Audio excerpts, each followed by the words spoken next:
안녕하세요. 15과 사랑의 만남을 나눌 때 핵심 포인트에 대해서 나눠보도록 하겠습니다. 사랑하는 자들아, 우리가 서로 사랑하자. 사랑은 하나님께 속한 것이니 사랑하는 자마다 하나님으로부터 나서 하나님을 알고 사랑하지 아니하는 자는 하나님을 알지 못하나니 이는 하나님은 사랑이심이라. 요한일서 4장 7절 8절 말씀입니다. 사랑하는 자는 하나님을 알고 사랑하지 않는 자는 하나님을 알지 못한다고 말하고 있습니다. 사랑하는 것과 하나님을 아는 것이 얼마나 깊이 연관되어 있는지를 생각해 볼 수 있습니다. 여기서 안다는 것은 지식적인 정보를 안다는 것이 물론 아니죠. 경험적으로, 친밀하게, 관계적으로 깊이 아는 것을 말하고 있습니다. 요한은 교회들에게 이 메시지를 보내면서 교회 다니면서도 사랑하지 않는 사람이 될 수 있다고 말해주고 있는 듯합니다. 교회 생활을 아무리 열심히 헌신적으로 해도 사랑하는 사람이 되지 않으면 하나님을 알지 못한다고 말해주고 있다는 것이죠.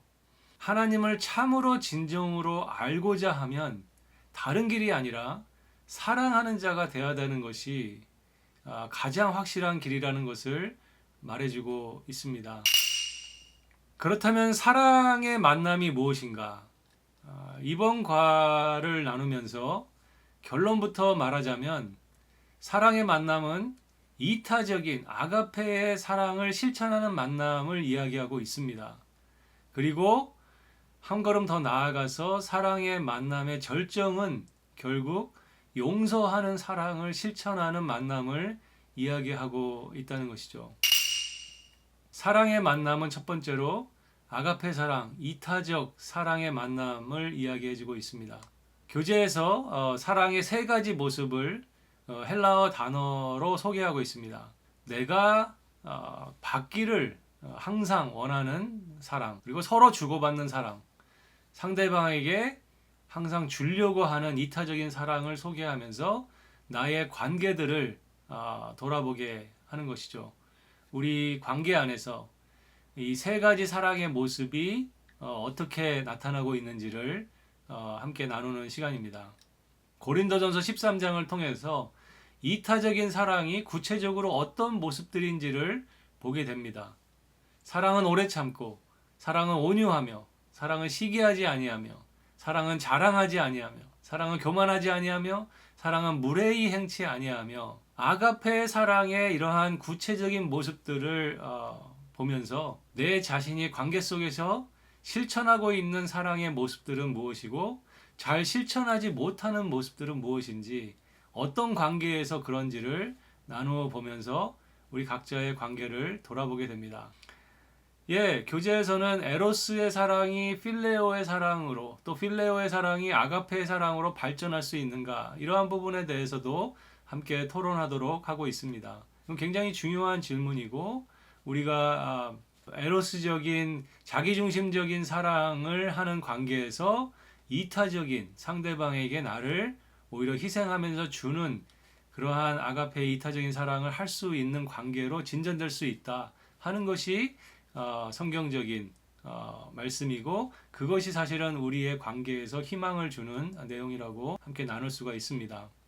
고린도전서 13장의 그 사랑의 정의들을 살펴보면서 사랑은 오래 참고로 시작을 합니다. 하나님의 사랑인 아가페 사랑의 첫 번째 모습으로 성경은 왜 오래 참고를 처음으로 말하고 있는지 하는 부분도 묵상하면서 함께 나눠 볼 수 있습니다. 사랑하는 자마다 하나님을 알게 된다고 했습니다. 오래 참는 사랑을 실천할 때 하나님을 더욱 알게 된다는 것이죠. 하나님이 나를 사랑하는 모습이 있습니다. 그것은 바로 오래 참아주시는 사랑의 모습입니다. 구약성경에서 히브리어로 표현되는 그 대표적인 하나님의 사랑을 헤세드의 사랑으로 이야기하는데, 그 안에는 오래 참으시는 하나님의 사랑의 모습을 담고 있다는 거죠. 사실 신구약 전체를 통해서 보여주시는 하나님의 사랑은 오래 참으시는 사랑입니다. 관계 속에서 오래 참아야 할 대상은 지금 나에게 누구인가? 또 오래 참아주고 있는 그 사람과의 관계를 통해서 하나님의 심정을 조금이나마 알게 되는 그러한 내용들을 나누어 볼 수 있겠습니다. 교재에서는 다시 창세기 3장을 통해 죄의 뿌리, 죄의 정신이 무엇인지를 확인하게 됩니다. 하나님과 같이 되고자 하는 죄의 마음에는 내가 으뜸이 되고자 하는 마음이 있습니다. 이것은 바로 지독히 이기적인 나라는 우상이 내 마음에 있다는 것이죠. 그리고 그것이 우리의 관계에 영향을 주게 됩니다. 먹음직도 하고 보암직도 하고 지혜롭게 할 만큼 탐스럽다고 했습니다. 바로 내 욕구를 가장 먼저 채우고자 하는 그러한 이기적인 탐욕, 이것이 아가페의 이타적인 사랑을 하지 못하도록 막는 가장 결정적인 장애물이 된다는 것이죠. 예수님은 영원부터 영원까지 한순간도 예외 없이 이기적인 욕구를 먼저 채우려고 하지 않으신다는 겁니다. 하나님이신 예수님은 자기 형상으로 지은 우리들이 가져야 할 최고의 행복을 위해서 바로 구원이죠. 하나님과의 관계의 회복이죠. 그것을 위해서 자신이 할 수 있는 최선의 희생을 마다하지 않으셨습니다. 이것이 아가페의 사랑, 곧 하나님이십니다. 우리들 관계에서 적용해 보면 좋겠습니다. 상대방이 누려야 할 최고의 행복을 위해서 내가 할 수 있는 최선의 희생을 실천한다면 그것이 아가페의 사랑이라고 말을 할 수가 있습니다. 이러한 아가페의 사랑을 부부관계에서, 자녀와의 관계에서, 또 지금 맺고 있는 관계에서 실천한다면 하나님을 진정으로 제대로 경험하면서 알게 되는 것이죠. 사랑하는 자가 하나님을 알게 된다고 말씀했기 때문에. 사랑의 만남의 두 번째 메시지는 용서하는 사랑을 말하고 있습니다. 창세기 3장에서 하나님은 자신의 사랑을 거절한 인간을 먼저 찾아가고 계십니다. 내가 어디 있느냐? 예수님은 십자가에서 고통과 수치를 감당하시면서도 아버지여 저들을 사하여 달라고 간구하고 있습니다. 로마서 5장에서 우리가 아직 죄인으로서 원수된 상태인데도 불구하고 예수 그리스도가 우리를 위해서 죽으심으로 하나님의 사랑을 확증해 주셨다라고 말씀해 주고 있습니다. 원수된 우리에게 자신이 직접 대가를 치르시고 용서하시는 사랑의 모습을 보여주셨습니다. 예수님은 이것을 10,000달란트 빚을 주인이 탕감해준 은혜라고 비유로 우리에게 알려주고 있습니다. 그런데 우리는 100데나리온 빚진 자를 용서해주지 못하고 있는 모습이라는 거죠. 이번 사랑의 만남의 결론은 결국 용서를 실천하는 사랑을 우리에게 도전하고 있습니다.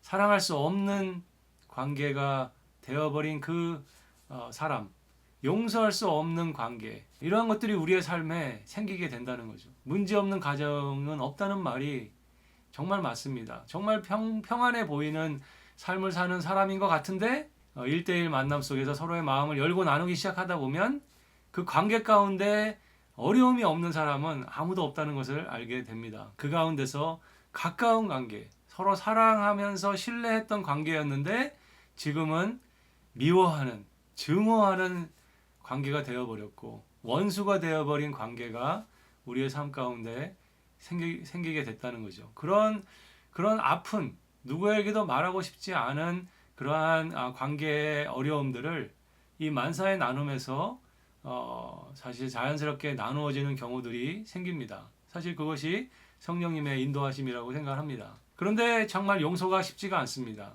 어떤 관계는 이 세상에서는 용서가 불가능해 보입니다. 그런데 하나님께서 이 만사 만남을 갖게 하셨고 이 15가 사랑의 만남을 나누게 하시는 거죠. 하나님께는 불가능한 것이 없습니다. 만남의 사랑함의 1대1 나눔 속에서 그 아픈 어려운 관계를 나누는 것이 어떻게 보면은 하나님께서 인도하시는 그 관계 회복의 시작이 될 수 있죠. 마음을 열고 나누기 시작할 때 성령의 빛이 이미 마음에 비추기 시작한 것이라고 믿습니다. 그리고 그것을 위해서 서로 기도해 주는 것이 성령의 역사의 시작이 될 것입니다. 용서할 수 없는 사람을 용서하는 사랑을 실천할 때 그 실천이 다양한 모습으로 나타날 수 있습니다. 지금 당장에는 어떠한 구체적인 내용으로 나타나지 않는다 하더라도 그러나 그런 마음을 가지고 한 걸음 한 걸음 그 발걸음을 떼려고 시작할 때 사실은 그것이 하나님을 가장 가깝게 제대로 알게 되는 과정이 된다는 거죠. 우리는 예수님을 믿는다고 말합니다. 우리가 교회에서 뜨겁게 예배드리고 찬양하고 기도하고 말씀을 배우면서 예수님을 닮아가게 됩니다. 그러나 가장 확실하게 예수님을 닮아갈 수 있는 곳은 바로 나의 구체적인 관계들 속에서라는 것이죠.